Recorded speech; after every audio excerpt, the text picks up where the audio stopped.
Hello, আসসালামু আলাইকুম।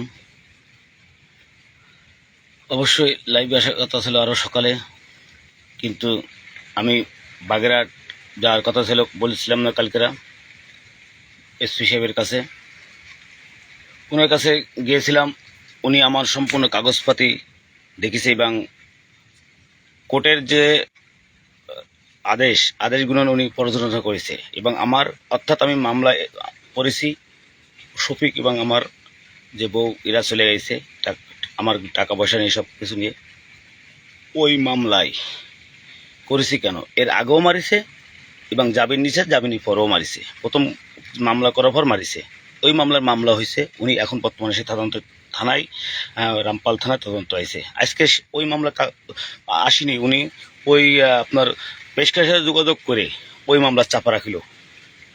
প্রায় 15 দিন হয়ে গেছে এই মামলা করেছি আমি, কিন্তু মামলাটা থানায় যায়নি। আজকের বাগের যেতে দেখলাম, পরে আমি নিজেই কাগজটা হাতে নিছি, এই সই করে ওনার রিসিপশন করে নিয়ে আমি নিজেই থানায় দিয়ে সেই জায়গার থেকে আমি বাড়ি গেছি। বাড়ির থেকে আমার বাচ্চারা না পাক করে তাদের খাওয়ায়, তারা ঘুম পড়ায় থুয়ে পরে আমি আমার ঘেরের আইছি, কারণ এই জায়গায় আমার অনেক টাকা ইনভেস্ট করা এবং আমি কাকড়ায় আসাই। এখন দেখাচ্ছি আপনাদের।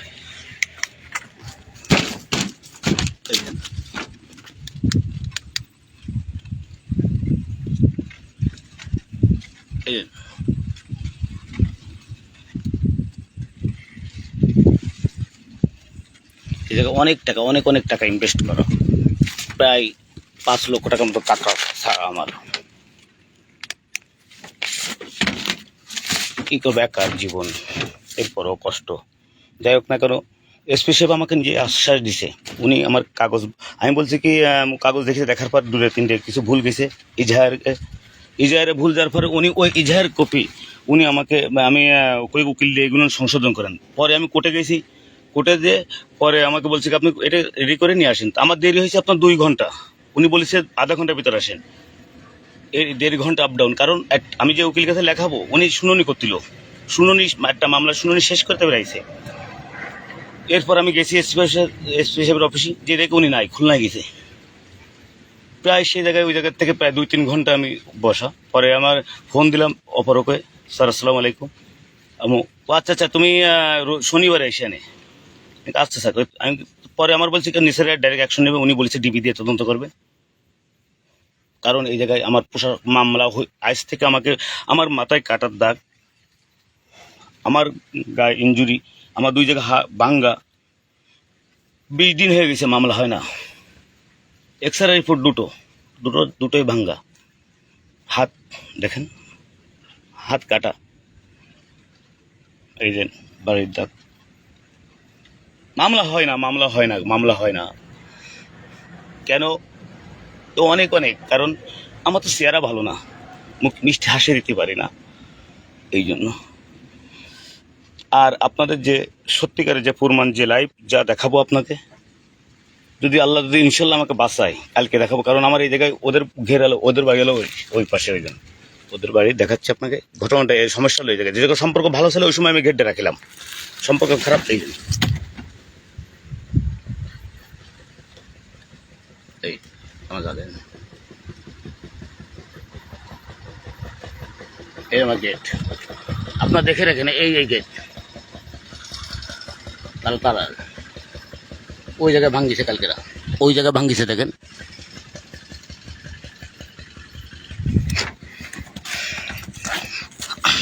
কালকে বলেছে ডাইরেক্ট তুই আসবি না ঘেরে, কালকে ডাইরেক্ট তুই ঘেরে আসবি না। পরে আমি লাইভে দে তারপরে ওই মুহূর্তে মোটরসাইকেল স্টার্ট দিয়ে ডাইরেক্ট ঘিরে চলে আসি। আল্লাহ ভরসা রাখালাম আর একে, আজ মূল্যে মরতে হবে, কাল মূল্যে মরতে হবে, যাক না কেন। আর এবং আমি এই মামলা ইজাহার ইনশাল্লাহ মনে হয়তো শনিবার দিন উপর আলোচনা করবো, করানোর পর ডিবিতে ইনশাল্লাহ তদন্ত করে আপনাদের প্রমাণ করে দেব ন্যায় বিচার ইনশাল্লাহ আল্লাহ দিলি প্রতিষ্ঠিত। এবং আপনাদের সহযোগিতা চাই, প্রচুর করেন আপনারা, আমাকে বাঁচান, আমাকে প্রচুর শেয়ার করেন, বাংলার মানুষকে জানাই দেন আমার মতন বিদ্রোহী, আমার মতন কষ্ট আমার জীবন শেষ করে দিচ্ছে ওই বহুরূপী নারী। আমার ইতিহাস উনি জেল খাটিয়েছে, কোর্ট উনাকে জেল খাটাইছে, ওই মহিলাকে 14 দিন। আমি এই জায়গায় আমার বলে কি শেষ করে দেবো, আমাকে বলছে তো খেয়ে ফেলাবো, যে কোনো মধ্যে খাওয়া যেতে পারি। যা খাওয়ার আগে কিছু কথা, যন্ত্রণা বুকে জ্বালা বলতে চাই। সেদিন আমার লোক পাঠাইছি, ও অপকর্ম করেছে, তাই পরও আমি মেনে নিচ্ছি, শুধু বাচ্চা কাচ্চার মৈদিক টাকায়, আমার ছেলে মেয়ের মৈদিক টাকায় আমি মেনে নিচ্ছি, কারণ ওদের ভবিষ্যৎ আমার কাছে জীবন সবচেয়ে বড়। আমার ছেলেটা আজকে বলে, আব্বু কি আম্মুর জন্য খুব মিস করছি, তা কি করবো, আমি কি করে আনবো আম্মুকে। ছেলেও কাঁদছে, ওকে খাওয়ায় রান্না করে ঘুম পড়ায় ধুয়ে আমি ঘেরে আইসি, আমি লাইব্রেরি আইসি, এই জন্য আমার দেরি হয়েছে। আবার সকালে বোরে উঠতে হবে, ঘুম ঘুম পড়ে আসে, কালকে কান্দিছে জম্মের কান্দা, যে সময় জাগবে তার আগে আমার উঠতে হবে। এই হল আমার জীবন। আমার স্পেশিপ ডাইরেক্ট আমাকে আশ্রয় দিয়েছে, আমি তাকে আমার জীবন ভিক্ষা চাইছি, জীবনের এই হয়েছে, আপনি যান ঘেরে যান। আমি ওসির বিরুদ্ধে কথা বলেছি, কেন আপনার কোনো কিছু আমি তাই রাখবো। পুলিশ হেডকোয়ার্টার আপনার 4 AIG অফিস থেকে আমাকে বলছে আপনি যান ঘেরে যান, কারণ আমি একজন বহুমাত্রিক প্রতিবন্ধী গোল্ডেন সিটিজেন। আমাকে যদি কোনো অপরাধী করতে হয়, আগে কোনো সরকারি লোকের মাধ্যমে আমাকে সিএ করতে হবে, কারণ আমাকে তো কোরবান আছে। আমি আজকে 20 দিন কেন ঘুরেছি, কেন আপনার বিপক্ষে কথা বলেছি, করতে বাধ্য করেছি, কিছু বলিনি এখনো। আমি আল্লাহ বাসে আমি পুলিশ হেডকোয়ার্টার আইজি স্বরাষ্ট্রমন্ত্রী সচিবেলা ডাইরেক্ট চলে যাবো, কারণ আমার পাস আছে, আমি একজন গোল্ডেন সিটিজেন। আমি এর জন্য আমি আল্লাহ দিলে আমি ঢাকায় 2-1 দিনের মধ্যে আমার ঘেরে যে কোনো একটা লোক রাখে আমি ঢাকায় চলে যাচ্ছি সচিবেলায়।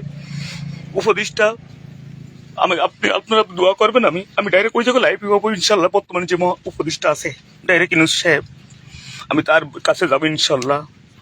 আমি একজন গোল্ডেন সিটিজেন, অসহায় সুবর্ণ নাগরিক, মানে একটা ভালো ছেলে। আমি খারাপ যদি হতাম, আমি যদি নেশা করে হতাম, আমি যদি নেশাখোর হতাম, তাহলে আমার কার্ড বাতিল হয়ে যেত। আমার জীবনে কোনো একটা জিডি নেই, আমার কোনো অফিসে, আমার কোনো থানায়, তাহলে আমাকে ওরা কেন খারাপ বলে। ওরা আমাকে কেস করিল, সেই কেস শুনানি করেছে, শুনানি করে খালাস করে দিছে কোর্ট, ওর বিরুদ্ধে ডাইরেক্ট অ্যাকশন নিছে, ওয়ারেন্ট। আমি কার কি চাই বিচার, তাই পরও আমার থানা প্রশাসন আমার পক্ষে এই জায়গায় লালিয়ে দিয়ে, এবং এই জায়গায় রাজনীতির লোক আছে, ফরিদ সাহেব আছে না, আকু আছে, এদের সাথে ঘুরে। আর এদের কথা মতন থানা বিভিন্ন পুলিশ অফিসার এই তুই কথা শুনে, কিছু অমুকের কথা শুনে, এদের কথা শুনে এদের হ্যালো কয়, আবার এগে দিয়ে মামলা করেছে একটা, অনেক ঝামেলা। আমি তো জানতাম না এত কিছু, তাহলে এই কাকড়াই করতাম না, এই জায়গায় আসতাম না। এদের হ্যালো করে আমার কিছু দিয়ে ধরাই নিয়ে যাবে, কিন্তু আমাকে অনেক আশ্বাস দিচ্ছে আপনি যান যান যান, কিছু পরোয়া করি না। জেলখানা কোনো ব্যাপার না, মৃত্যু কোনো ব্যাপার না, যতদিন বাঁচি সত্যি নিয়ে মরবো। আমি একজন আওয়াল চেয়ারম্যানকে আমি রিমান্ডে দিছি, আমার ইয়াসিট মারছিল সেই কেসে, আমি বসে হয়েছি, এসপি সাহেব নিজে ওনাকে জিজ্ঞাসাবাদ করতে, অনেক কিছু হয়েছে। 7 মাস 13 দিন জেল খাটিছে, একজন 2 বছর 3 বছর। আমি সেই ইয়াসির 405 নং মামলা ভিকটিম। আমি ওই সময় ডাইরেক্ট কোথাও কোনো বিচার পাইলাম না, থানা পুলিশ। 2004 সালে 3 এপ্রিল বিএনপির সময় আমি পুলিশ হেডকোয়ার্টার চলে গেলাম। আমি আইজি নূর মোহাম্মদ সেলো স্যার, উনি আমাকে ডাইরেক্ট ফোন করে মামলা ইজহার করে এলো, এই রামপাল থানা ইয়াসির 405 নং মামলা। আমি আমার বোন এই জায়গায়, কারণ আমি একজন চেয়ারম্যান ছিল, বিএনপির বিশাল লিডার, আর আমি একজন ক্ষুদ্র, আমার কি ইয়াসির মারছিল, আমার বোনকে রেপ করলো ওই মামলার। সাংবাদিক ভাইরা ভাইরাল আমাকে করে দিল, এমন কোন পত্রিকা, এমন কোন জায়গা নেই আমাকে না শুনতো। ইয়াসির 405 নং মামলা ভিকটিম। ওই নির্যাতনের পর আমি বিয়ে করেছি, বিয়ে করার পরে কিছুদিন সংসার করার পর আবারও নির্যাতন শুরু। আর কত কষ্ট সহ্য করব আমি, আমার জীবনটা কি এত কষ্ট। অপরাধ না করো, আজ আমি অপরাধী। ভালোবাসা স্বামী স্ত্রী কেমন তা আমি বুঝিনি, খুদার কসম স্ত্রীর ভালোবাসা বুঝিনি।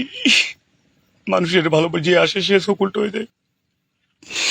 এই জায়গায় একটা জাল ছিল, সেই জালটা আজকে চুরি করে নিয়ে গেছে, এনএমপি টাঙ্গানো ছিল। এমন কোনো জিনিস নেই আমাদের এই জায়গা থেকে প্রতিনিয়ত চুরি নয়। আমি একটা মানুষ, আমি এমন দৃশ্য, এমন ভিডিও আমার কাছে আছে, আমি ইনশাল্লাহ ছাড়বো কালকে সকালে। সারটি গেলি অন্তত 1.5 ঘন্টা লাগবে লাইভে, তাও তো ইনশাল্লাহ থাকবো আমি, কারণ আমি এই লাইভই আমাকে ইনশাল্লাহ ন্যায় বিচার দেখাবে। এই লাইভের মানুষ আমার জীবনের সঙ্গী হবে যদি সত্যিকারের মানুষ হয়। এই লাইভই আমার আজকে ভাইরাল করাই দেবে। এই লাইভই আমার ছেলের কথাগুলো স্পষ্ট ভাবে শোনা দেবে, কারণ আজকেরা আমার ছেলের কালকের আগের দিন যে লাইভ চলেছিল ওই লাভে 7,23,000 লোক আমার লাইভ দেখেছে। আমার ছেলের আমার জীবন আমার ফেলায় 1 মাস 15 দিন সংসার করে আবার চলে আসে, আইসে 3 মাস 4 মাস থাকে, এই আইসে প্রায় 1 মাসের পরে আইসে শুনে রাখি এবার ডাইভোর্স দিছে, কিন্তু আমি হাতে পাইনি। আমি আমার কথা বলতে আমি অনেকবার চেষ্টা করছি কথা বলতে, ওদের বাড়ির ভিতরে গেছি, ছেলে মেয়ের মধ্যে থাকায় অনেক কিছু হয়েছে, তারপর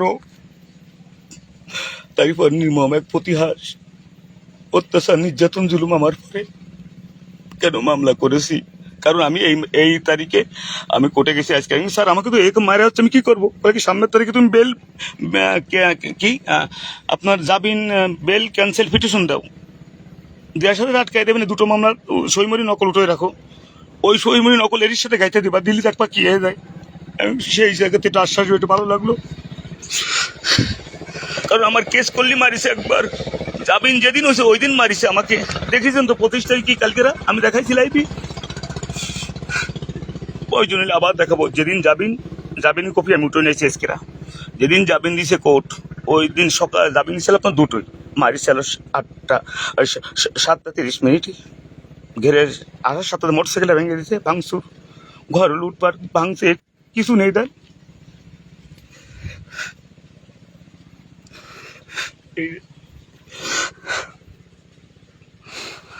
যাই হোক না করুক, কালকের আপনাদের সত্যিকারের ও কত বড় আমার খারাপ অথবা কত বড় ভালো ছবি ভিডিও গুনুন স্পষ্ট দেখানোর পর আপনারা আমার কমেন্টের মাধ্যমে অথবা আপনাদের শেয়ারের মাধ্যমে সারা বাংলার মানুষকে একটু জানিয়ে দেবেন। আর আপনারাই আছেন আমার একমাত্র শেষ অবলম্বন। ফেসবুক ভাইরা একটু দয়া কর, আমার ন্যায় বিচার প্রতিষ্ঠা কর, আমার ছেলেদের মুহিন হাসি ফুটা, আমার ভাইয়ালা বন্ধু লোকেশ শফিক, উনি আমলিকের বিশাল এক ছাত্রলীগের ক্যাডার ছিল, এবং ওর ওই ছাত্রলীগের ক্যাডার ভাইসে গেছে। মনে করবো সংক্ষিপ্ত করবো লাইভ, কিন্তু হয়ে গেল অনেক, একটু না বলে পারলাম না। ওই ছাত্রলীগের শফিক এক সময় ওই যে আপনার এই জায়গার উপজেলার চেয়ারম্যান ছিল, ওর ভাগ্নে ফয়লাই, তো মজ্জেনের ভাগ্নে ফয়লাই, লম্বা মতন কাবু, ওর নাম জন্য কি, ও আমাকে কোর্টে 2-1 কেস মিটানোর কথা দিছে, আসলে নাটক।